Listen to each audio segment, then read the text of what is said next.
RVR TV ప్రేక్షకులకు నమస్కారం. త్వరలో జరగనున్న శ్రీ వ్యాసాశ్రమం శతాబ్ద ఉత్సవాల సందర్భంగా శ్రీ వ్యాసాశ్రమ వాణి ప్రత్యేక కార్యక్రమానికి స్వాగతం.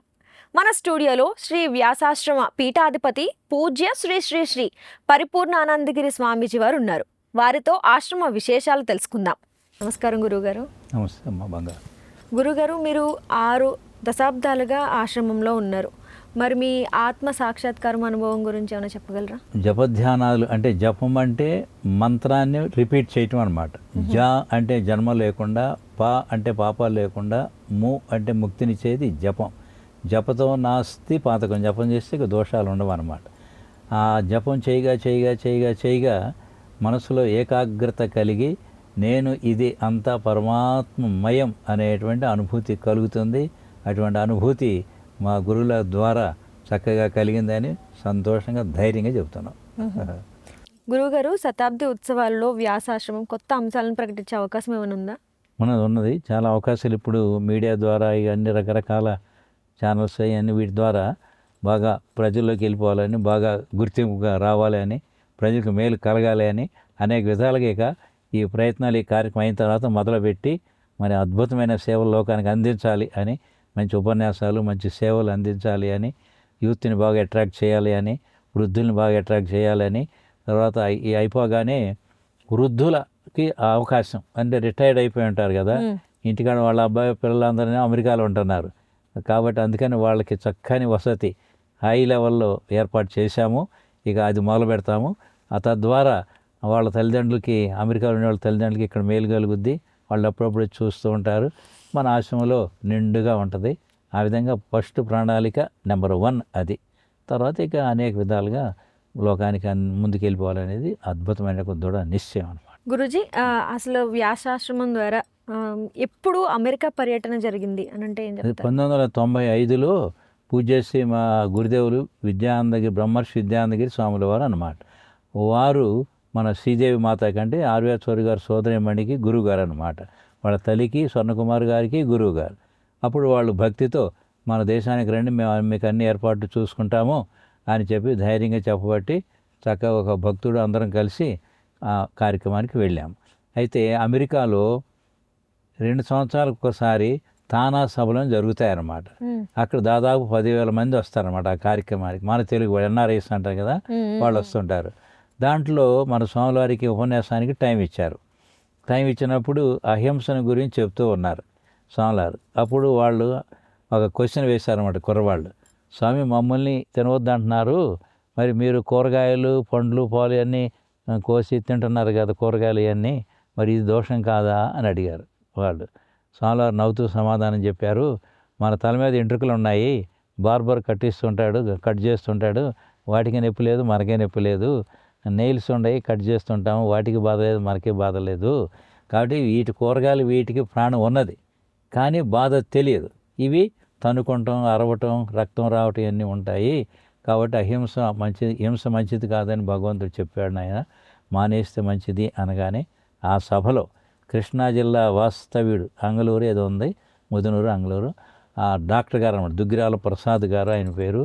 వెంటనే మాంసం తినడం మానేసినాడు. అంతకుముందు విపరీతంగా తినేవాడండి.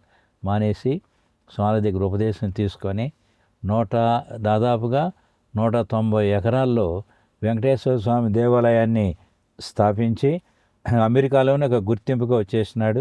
మన మలయాళ స్వామి వారి విగ్రహాన్ని కూడా అక్కడ చక్కగా ఏర్పాటు చేశారు. ఆ విధంగా మలయాళ స్వామి వారి మహిమ ఇక విదేశాల్లో కూడా వ్యాపించిపోయింది అనమాట. అందుకని అప్పుడు విద్యానంద స్వామి వారు ఆ సమాధానానికి చాలామంది ముగ్ధులైపోయి 3.5 నెల, దాదాపు ఒక్కొక్కసారి 4 నెలలు వాళ్ళ పట్టణాలకు తీసుకెళ్ళి 5 రోజులు, వారం రోజులు, 3 రోజులు అట్లా కార్యక్రమాలు జరుగుతూ వచ్చారనమాట. ఆ విధంగా అమెరికాతో కనెక్షన్ ఏర్పడటానికి మన ఆర్యవారి చౌదరి గారు సోదరిమణి నెంబర్ 1 అనమాట. వాళ్ళ తల్లిగారు నెంబర్ 1. ఆ విధంగా 2 ఏళ్ళకి ఒకసారి వెళ్ళి కార్యక్రమాలు జరిపి వస్తూ ఉంటాం. విద్యానందగిరి స్వామివారు 3 సార్లు వచ్చి మేము పెద్దవారు అయిపోయినా రాలేమని అంటే అక్కడి నుంచి మనం వెళ్తూ ఉంటాం అన్నమాట. గురుగారు, మీరు ఇప్పుడు ఆశ్రమానికి పీఠాధిపతి. మరి ఆశ్రమాన్ని అభివృద్ధి చేయడంలో ఎలాంటి కృషి మీది ఉంది అని అంటే ఏం చెప్తారు? అది మామూలుగా ఆశ్రమంలో కార్యక్రమాలు చక్కగా జరిపించటము, బయట ప్రోగ్రాములకు వచ్చినప్పుడు భక్తులకి చక్కగా మంచి మాటలు చెప్పి వాళ్ళ సహకారాలు అందిస్తూ ఉంటారు. వాటి ద్వారా ఆశ్రమం దివ్యంగా భవ్యంగా జరుగుతుంది. గురుగారు, మీ పూర్వాశ్రమ బాల్యం కావచ్చు, లేకపోతే విద్యాభ్యాసం కావచ్చు, ఇలాంటి విషయాల గురించి కొంచెం తెలుసుకోవాలనుకుంటున్నాం. చిన్ననాటి నుంచి అంటే సుమారుగా 15 సంవత్సరాల వయసునప్పటి నుంచి ఈ చనిపోయిన వాళ్ళు పూర్వకాలంలో చనిపోయిన వాళ్ళు ఇంట్లో చాలా దుఃఖపడుతుంటారు. పెద్ద పెద్దగా శోకండాలు అంటారు కదా, అరుస్తూ గుండెలు బాదుకుంటూ తల్ల బాదుకుంటూ బాధపడుతూ ఉండేవారు.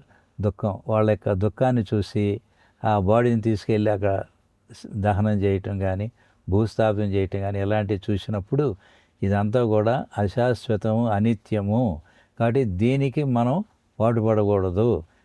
సత్యమైంది, నిత్యమైంది భగవంతుడు, కాబట్టి ఆ భగవద్ మార్గంలోకి వెళ్ళాలి అని సంకల్పం భగవద్ అనుగ్రహం చేత కలిగింది. ఎందుకు కలిగిందంటే పూర్వజన్మలో కొంత సాధన చేస్తుంటేనే కలుగుతుంది అని భగవంతుడు గీతలో చెబుతున్నాడు అన్నమాట. పూర్వజన్మలో సాధన చేస్తూ చేస్తూ మధ్యలోనే పూర్తి కాకుండా చనిపోయారు అనుకోండి, వాళ్ళు మరుజన్మలో దాన్ని కంటిన్యూ చేస్తారని గీతలో శ్రీకృష్ణ పరమాత్మ చెబుతున్నాడు. అలా జరిగిందని మనకు అనుభవపూర్వకంగా గురుదేవుల దయ వలన భగవంతుని దయ వలన తెలిసింది. అందుకని ఈ మార్గంలోకి వచ్చేసాం అన్నమాట. ఇంకొకటి, ఈ విధంగా మన మెడికల్ కాలేజీలో వాటిల్లో ఈ డెడ్ బాడీస్ అన్నీ కూడా వికారంగా ఉంటాయి, ఇంజక్షన్లు చేసేసి కుళ్ళిపోవు, ఒక రకంగా ఉంటాయి అన్నమాట. అలాంటి వాటిని చూసినప్పుడు కూడా ఇవన్నీ అశాస్త్రమైంది, వికారమైంది, అనిత్యమైంది అని తెలుసుకొని క్రమక్రమంగా ఇక ఆశ్రమాలకు వచ్చేయడం జరిగింది. మన గ్రామం లింగవరం అంటారు. భగవంతుని వరం పేరుతోనే ఉందన్నాడు ఊరు, శివుని వరం అన్నమాట అది ఆ ఊరికి. అందుకని అది గుడివాడ పక్కన ఉంటుంది, కృష్ణా జిల్లా. అక్కడికి మా గురువుగారు బ్రహ్మర్షి విద్యానందగిరి స్వామి వారు పక్క గ్రామానికి వచ్చారు, ఆరుగొలను అనే గ్రామానికి. అక్కడికి వచ్చినప్పుడు వ్యాసాశ్రమం నుంచి ఒక స్వామీజీ మన గృహానికి వచ్చారు. మా తల్లిదండ్రులు వాళ్ళ తల్లిదండ్రులు కూడా వ్యాసాశ్రమానికి భక్తులు అనమాట. ఇప్పుడు వీళ్ళకి మన సోదరులకు పుట్టిన వాళ్ళు భక్తులు. 4 తరాల నుంచి వ్యాసాశ్రమానికి అనుబంధం అన్నమాట.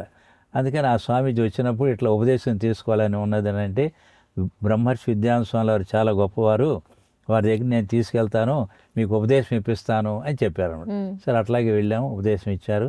కొద్ది రోజులు ఇంటికాడ సాధన చేసిన తర్వాత, ఇంటికాడ వెళ్ళనివ్వరు కదా మామూలుగా, ఆశ్రమం చూసి వస్తానని చెప్పి వెళ్ళి అక్కడే సెటిల్ అయిపోయాము. అదంతా స్వామివారి అనుగ్రహం చేత దగ్గర పెట్టుకొని మంచి విషయాలు బోధించి మన ఒక స్వామీజీగా తయారు చేసి లోకానికి అందించారు అనమాట. ఇదంతా మా గురువు లేక అనుగ్రహం అనమాట. సో మిమ్మల్ని ఇంత జ్ఞానవంతంగా చేసినటువంటి ఆశ్రమంలో ఆ గురువు గురించి తెలుసుకోవాలనుకుంటున్నాను. బ్రహ్మాండం. మా గురుగారు మొట్టమొదటిగా చిత్తూరు దగ్గర గళ్ళ అరుణ్ కుమార్ గారు అని ఎమ్మెల్యే ఉండేవారు, మంత్రిగా కూడా ఉండేవారు. వాళ్ళ ఊరికి ఎదురుగుండా శివగిరి ఆశ్రమము అని ఒక ఆశ్రమం ఉందన్నమాట. అక్కడ మా గురువుగారు మొదట అక్కడ ఉన్నారన్నమాట. మలయాళ స్వామి శిష్యులు అయినప్పటికీ మొట్టమొదటిగా అక్కడ ఉన్నారు. నేరుగా అక్కడికి వెళ్ళిపోయాం అనమాట. ఉపదేశం అక్కడ తీసుకున్నాం కాబట్టి, ఆ గురుగారి దగ్గర తీసుకున్నాం కాబట్టి ఆ గురుగారి ఆశ్రమానికి వెళ్ళామన్నమాట. అక్కడ ఒకరోజు ఏమైంది అని అంటే, ఈ జపధ్యానాలు మొదట్లో బాగా కుదరల, దేవుడి మీద కాన్సన్ట్రేషన్ అవ్వట్లేదు. అప్పుడు గురుగారిలో శక్తి లేదు, ఇంకో గురువుగారి దగ్గరికి వెళ్ళిపోదామని ఒక సంకల్పం కలిగింది. అయితే ఆ కలిగిన తర్వాత స్వామివారు నిలబడి ఉంటే పాదాలు ఇంకా చూస్తూ ఉన్నాం. అప్పుడు త్రిమూర్తులు పాదాల దగ్గర ఉన్నట్టుగా, ఏంటి మీరు ఇక్కడున్నారని నేను అడిగినట్లుగా, అంత సినిమా రీల్ మరి జరిగిపోతున్నాను. మీ స్వామివారి యొక్క సేవకులమే అన్నారు ఆ త్రిమూర్తులు. అమ్మో బాబు, త్రిమూర్తులే సేవకులు అయితే ఆటో మనదే ఉందని చెప్పి ఇక ఆ రోజు నుంచి టర్నింగ్ పాయింట్. ఇక స్వామివారు చాలా గొప్పవారని ఇంకా సేవ చేయటం, వారి బోధనలు బాగా గట్టిగా పట్టుకోవటం, తద్వారా జన్మ ధన్యం అయిపోయింది. అది శిష్యులు 4 రకాలుగా ఉంటారు. ఉత్తముడు, మధ్యముడు, అధముడు, అధమాధముడు 4 రకాలుగా ఉంటారనమాట. ఉత్తముడు గురుగారికి అనుకూలమైన సేవలు గురుగారు చెప్పకుండానే ఏ సమయానికి ఏది అవసరమో తెలుసుకొని చేసుకుంటూ ఉంటాడు, ఆవిడ చాలా గొప్పవాడు. రెండోవాడు, మీరు ఏదో ప్రోక్తకారీతో మధ్యమ, ఈ విధంగా మీరు చేయాలని గురుగారు ఏదైనా పని చెబితే ప్రాణాలు కూడా లెక్క చేయకుండా చేస్తాడు, వాడు మధ్యముడు. ఇక అధముడు చేస్తాడు కానీ అయిష్టంగా చేస్తాడు, గురుగారు కనబడితే చాలు ఏదో పని చెబుతుంటాడని అయిష్టంగా చేయకూడదు అన్నమాట. భగవంతుడు చెబుతున్నాడు, అశ్రద్ధాహుతం దత్తం తపస్తప్తం కృతం చేయతు అసదిత్యుచ్యతే పార్థ నచతు ప్రేత్యా నో ఇహ. ఎవరైతే శ్రద్ధగా చేస్తేనే దాని యొక్క ఉపయోగం, లేకపోతే బూడిదలు పోసిన పన్నీరు అంటాం కదా, అట్లా వేస్ట్ అనమాట. అందుకని శ్రద్ధగా చేయాలి. ఈ మూడోవాడు అశ్రద్ధగా చేస్తాడు. 4గోవాడు గురుగారు ఏదైనా పని చెబితే, గురుగారండి అలసిపోయినాను, చాలా పనులు చేశాను, మీరే ఆ పని చేసుకోండి అని గురుగారికి అప్పచెబుతాడు అనమాట. అట్లా ఉండకుండా ఉత్తముడిగా మధ్యముడిగా ఉంటే వాళ్ళ జీవితాలు హైలైట్ అయ్యి భగవంతులు ఐక్యమైపోతారు అనమాట. ఆ విధంగా వారి సేవలు చేసుకునే మహద్భాగ్యాన్ని మంచి భావాలను మనకు గురుదేవులు కలిగించారు. జన్మధన్యం అయిపోయింది. గురుగారు, మీకు పూర్వం ఉన్నటువంటి పీఠాధిపతుల గురించి చెప్పండి. మనకు మూలము పూజ్యశ్రీ బ్రహ్మర్షి నారాయణ గురుదేవులు అంటారు. కేరళలో ఉంటారన్నమాట. ఆ తర్వాత వారి శిష్యులు శ్రీ సిద్ధ శివలింగ గురుదేవులు, వారు కూడా కేరళే అనమాట. అయితే మలయాళ స్వామి వారు పుట్టింది గురవాయూరు అని. మనకి కృష్ణ పరమాత్మ యొక్క దేవాలయం అద్భుతంగా ఉంటుంది. మనకి తిరుమల ఎట్లాగో కేరళలో ఆ గురవాయూరు కృష్ణ పరమాత్మ దేవాలయం అలా అనమాట. అక్కడికి దగ్గరలో ఎనగండియూరు అనేటువంటి ఒక గ్రామంలో మలయాళ స్వామి వారు పుట్టారనమాట. అక్కడి నుంచి ఇక ఆ పరంపర వచ్చేసింది అనమాట. వారు వ్యాసాశ్రమం రావటము, వారు సిద్ధ పురుషులు అనమాట. వారు చిన్నప్పుడే వారి తల్లిగారు పరుపు మీద పడుకోబెడితే జరిగి కిందకు వచ్చేసి కొట్టి నేల మీద పడుకునేవాడు. అనేకసార్లు అట్లా జరిగితే వాళ్ళ అమ్మ చేయి చూసి ఉంటారు, జాతకం చెప్పేవాళ్ళు ఉంటారు కదా, వాళ్ళకి చూపిస్తే మీ అబ్బాయి గొప్ప కారణ జన్ముడమ్మ, గొప్ప మహాత్ముడైపోతాడు, మీ అబ్బాయి జాతకం గుమ్మడి పాదు జాతకం అంటారు. గుమ్మడి కింద ఇక్కడ మనం నాట్యం అనుకోండి, తీగలు దూరంగా వెళ్ళి అక్కడ కాయలు కాదు, మొదట్లో కాయలు. అట్లా మీ కుమారుడు దూరంగా వెళ్ళిపోయి గొప్ప మహాత్ముడైపోతాడు, ఋషీశ్వరుడు అయిపోతాడు, లోకానికి మహోపకారం జరుగుతుంది అని జాతకం చెప్పారనమాట. కాబట్టి అలా వచ్చేసిన తర్వాత పాదయాత్ర చేశారు భారతదేశం అంతటా. ఎక్కడ తపస్సు చేయాలి అనుకున్నప్పుడు ఆ వెంకటాద్రి సంస్థానం బ్రహ్మాండే నాస్తికించిన వెంకటేశ సమో దేవో న భూతో న భవిష్యతి. బ్రహ్మాండంలో తిరుమల లాంటి ప్రదేశం ఇంకెక్కడా లేదని, అటువంటి దేవుడు నా భూతో నా భవిష్యత్, ఇదివరకు లేడు ఇప్పుడు లేడు ముందు ఉండబోడు అనేది శాస్త్ర ప్రమాణం. అక్కడికి వెళ్ళిన తర్వాత అక్కడ గోగర్భం అనేది ఒక క్షేత్రం, ఆ కొండపైన అనేక క్షేత్రాలు ఉన్నాయి, పాపనాశం ఆకాశగంగా. అక్కడ ఆ గుహ దగ్గరికి వెళ్ళిన తర్వాత ఓపెన్ గుహ అది, ఇక్కడ తపస్సు చేసుకుంటే బాగుంటుంది అని ఆ వెంకటేశ్వర స్వామి వారికి దివ్య సంకల్పాన్ని ఇచ్చినారన్నమాట. అక్కడ కూర్చునేక తీవ్రంగా తపస్సు చేశారు. అలా చేసేటప్పుడు మధ్యాహ్నం పూట దేవాలయంకి వెళ్తే వారు చక్కగా భోజనం పెట్టేవారు. ఒకసారి 3 రోజులు వర్షం బాగా విపరీతంగా వచ్చేసింది అనమాట.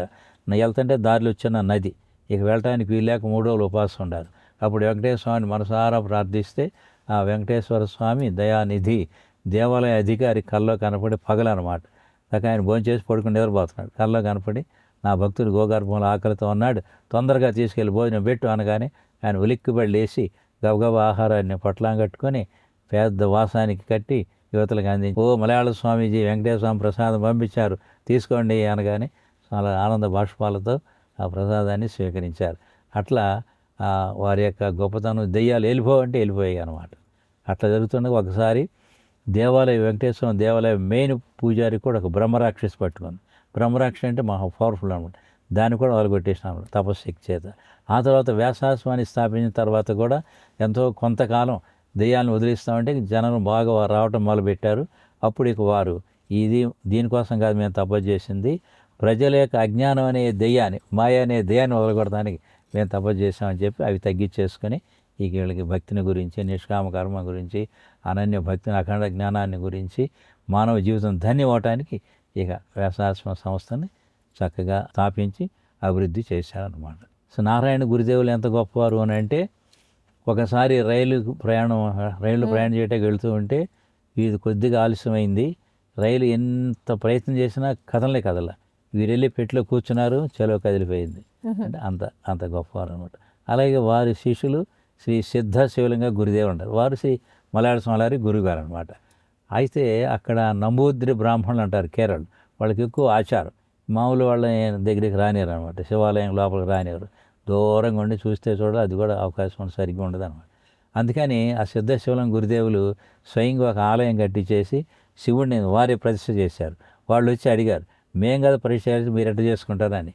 మీ దేవుడు అందరినీ దగ్గర రానిడు, మా దేవుడు ఎవరైనా అంటుకొని పూజ చేసుకొని అభిషేకాలు చేసుకోవచ్చు అని చెప్పగానే వాళ్ళు ఏం అనలేక వెళ్ళిపోయినారు అనమాట. అట్లా 6 సిద్ధ పురుషులు అనమాట. ఇంక వారు మలయాళ స్వాములారు. మలయాళ స్వాముల తర్వాత వచ్చేవారు పూజ్యశ్రీ విమలానందగిరి స్వాములారు అంటారు. వారిది గుంటూరు జిల్లా మైనేనివారిపాలెం దగ్గర.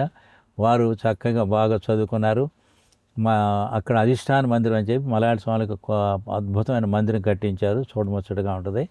తర్వాత ఇక వారు మోక్షాన్ని పొందేటప్పుడు ఓం ఓం ఓం ఓం అంటూ ఓంకార గానంతో భగవంతులు ఐక్యమైపోయినారు అనమాట. తర్వాత పూజ్యశ్రీ విద్యానందగిరి స్వామి వారు మనకు గురుదేవులు అనమాట. వారు కూడా 35 సంవత్సరాలు వ్యాసాశ్రమానికి అద్భుతమైన సేవలు అందించి అద్వైతంలో అమోఘంగా బోధిస్తారన్నమాట. అద్వైతంలో శంకరాచార్యుల వారు అమోఘం కదా, ఆ శంకరాచార్యుల వారికి పోటీగా అద్వైతాన్ని బోధించి ప్రజలకు ఆశ్చర్య ఆనందాలను కలిగించి చక్కగా వారు మోక్షాన్ని పొందారు. తర్వాత మనం పీఠాధిపతికి ప్రస్తుతం అయినాం అనమాట.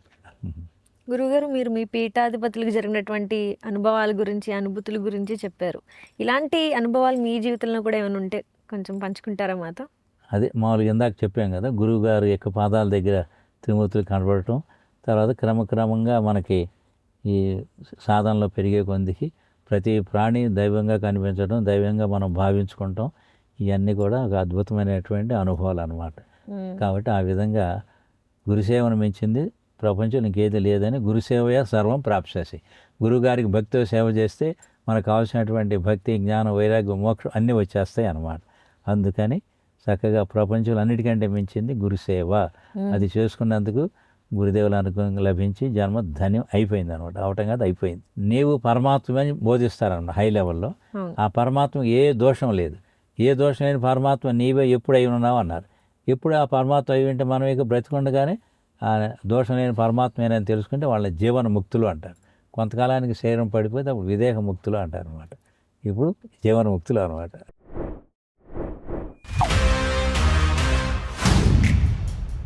देख रहा है बिनो?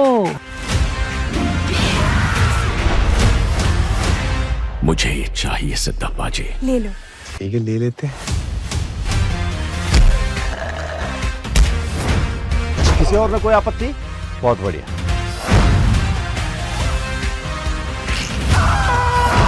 सर ये सब कनेक्टेड है। क्या कनेक्शन है?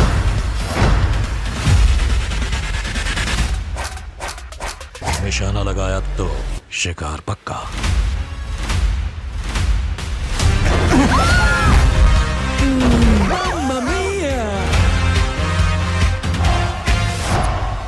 इस गद्दी की गरिमा इस पे बैठने वाले से होती है। Hi, this is Rana Daggubati.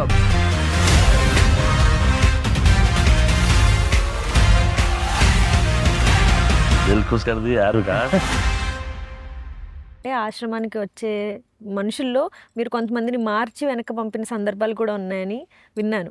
అంటే ఇప్పుడు భార్య భర్తలు కావచ్చు, గొడవ అయ్యి మీ దగ్గరికి వస్తే వాళ్ళకి మంచి మాటలు చెప్పి పంపించడం, లేకపోతే చనిపోవాలని మీ దగ్గరికి వచ్చిన వాళ్ళకి కొన్ని మంచి మాటలు చెప్పి, అంటే ప్రాక్టికల్గా చెప్పి కొన్ని విషయాల్ని వాళ్ళని వాళ్ళ మైండ్ సెట్ మార్చడం అనేది చాలా గొప్ప విషయం కదా. అలాంటివి మీరు చాలా చేశారు అని విన్నాను. దాని గురించి ఏమైనా చెప్పగలరా? విజయవాడ నుంచి ఒక అమ్మగారు వచ్చింది అనమాట. ఇద్దరు పిల్లల్ని తీసుకుని వచ్చేసింది. ఇద్దరు మగవాళ్ళు అనమాట. వచ్చేసి అయితే ఆమె వచ్చేటప్పుడు ఈ తాలుబోటు తాడు తీసేసి భర్త గారి మీద కొట్టేసి, ఇక నువ్వు భర్తగా నేను భార్యను కాదు, నీకు నాకు సంబంధం లేదని చెప్పేసి ఆశ్రమానికి వచ్చేసింది. విశ్వాసంతో వచ్చేసిన ఆశ్రమం అంటే మన పుట్టిల్లు లాంటిదని. సరే, కొద్ది రోజులు అయిన తర్వాత ఇక కోపం తగ్గితే వైరాగ్యం కూడా తగ్గిపోద్ది. కాబట్టి ఆమె ఫోన్ చేసిందో మరి లేకపోతే ఎట్లా తెలుసుకొని భర్త గారు వచ్చాడు. భర్త గారు వచ్చి ఇద్దరిని కూర్చోబెట్టి, మన భారతదేశంలో స్త్రీకి భర్త గారు పతి దేవోభావ అంటారు. అట్లాగే ఎత్ర నార్యస్తు పూజ్యంతే రమంతే తత్ర దేవతాహ. అమ్మగారిని గౌరవిస్తే దేవతలు ఆనందంగా నృత్యం చేస్తారయ్యా. అమ్మగారు నువ్వు తేలిగ్గా అట్లా చేయకూడదు, ఏం కోపడకూడదు అని చెప్పి మళ్ళీ ఆ తాలుబొట్టు తాడు అమ్మగారికి వేయించి ఆ పిల్లల చేత నమస్కారాలు చేయించి ఇంటికి పంపించాము. మళ్ళీ హాయిగా ఆనందంగా ఉన్నారన్నమాట.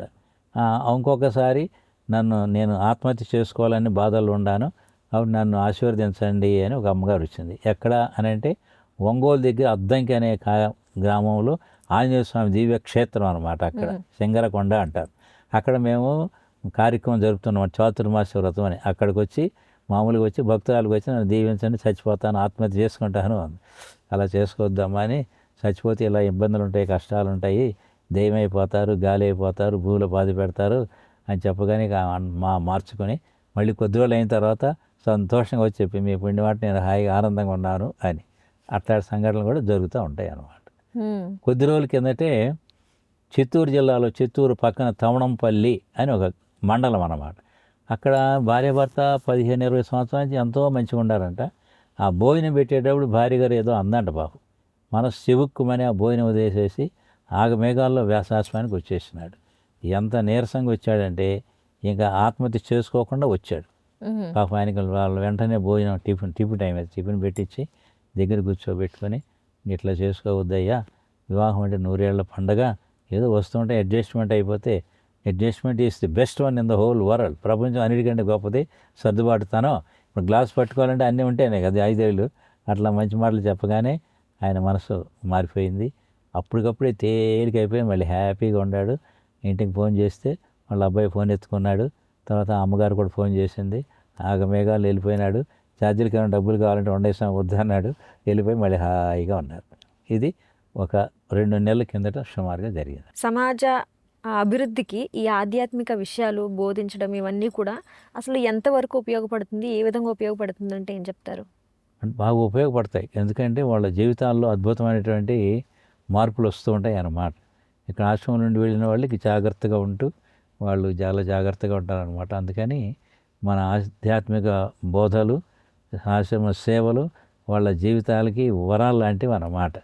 అక్కడ ఈ మధ్య మన అమ్మాయిలు చదువుకుంటారు కదా, వాళ్ళ పెళ్లి కొడుకుని చూడటానికి వెళ్ళారండి అమ్మాయి తరఫున.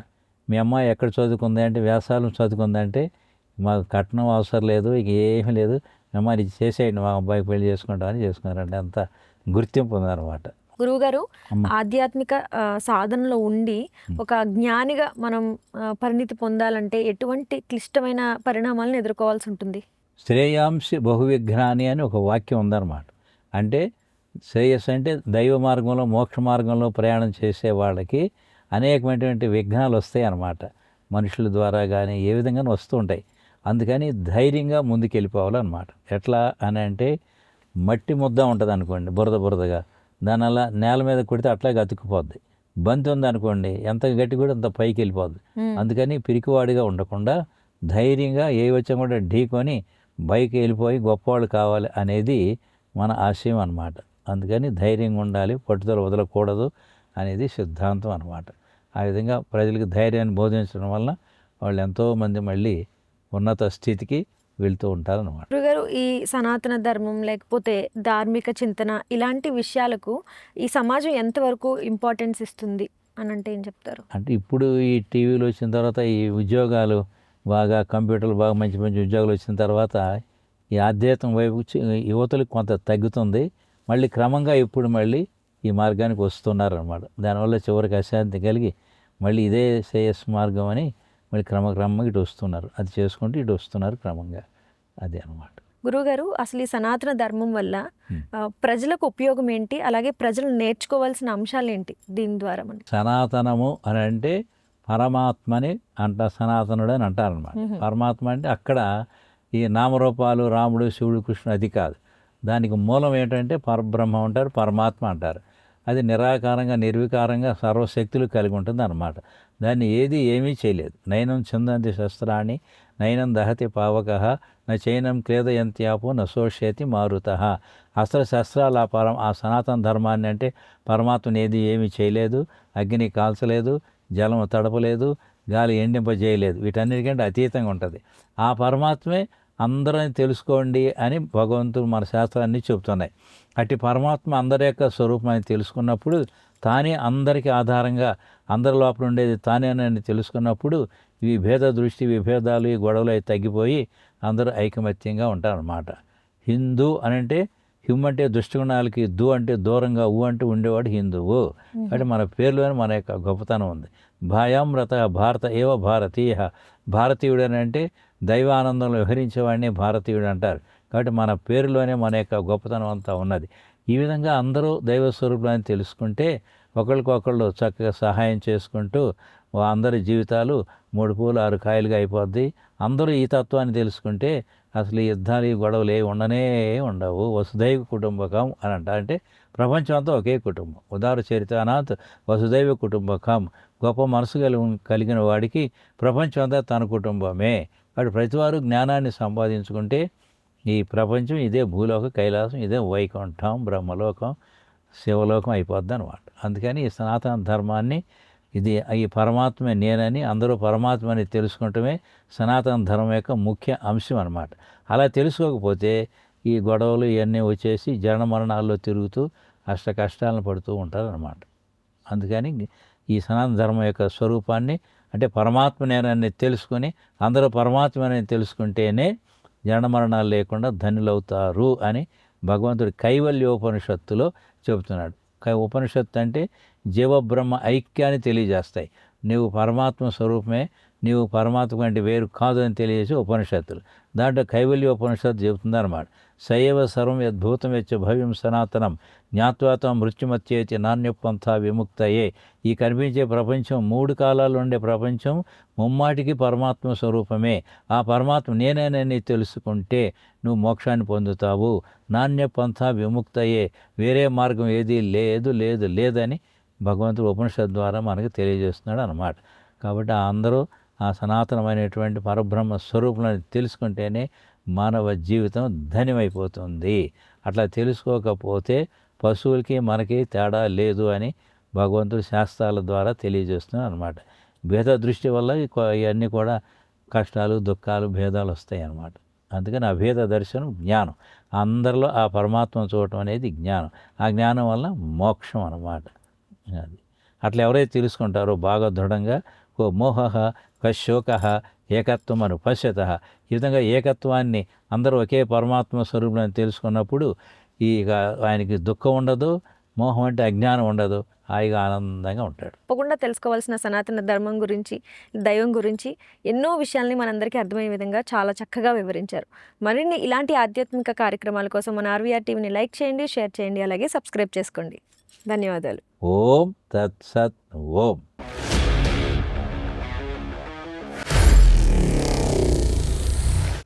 Honor Signatus, the biggest gated community in the heart of the city. Spacious 3, 3.5 and 4 BHK apartments at Kukatpalli, High-Tech City. 27.5 acres, 18 towers, G+25 floors, 1695 to 3815 square feet unit sizes. For more details, search for Honor Signatus.